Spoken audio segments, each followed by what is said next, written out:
Moje prvo srečanje z Makedonijo je bilo, ko sem pred 35 leti prišel v Štip služiti vojsko. Takrat se je začelo prijateljstvo, ki ga danes vzdržujem naprej kot slovenski veleposlanik in sem seveda zelo ponosen na to. To je bil zelo lep čas, poseben čas, veliko prijateljev, dva sta še vedno tu z menoj, moja dva poveljnika od takrat.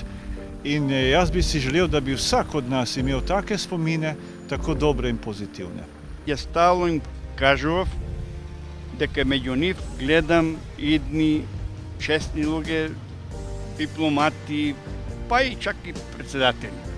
Ете, среќа да биде, да нашиот Милан биде еден од тие дипломати за кои јас сум предвидувал да биде. Добар војник, одговорен, дисциплиниран и извршуваше ги задачите безпрекорно.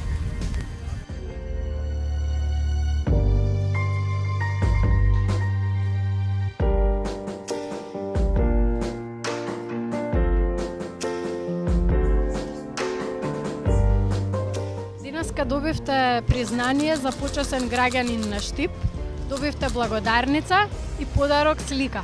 Како се чувствувате? Jaz mislim, da je to preveč daril za enega človeka, preveč daril za eno življenje. Sem pa seveda zelo počaščen in sem iskreno vesel in tudi kar malo ganjen.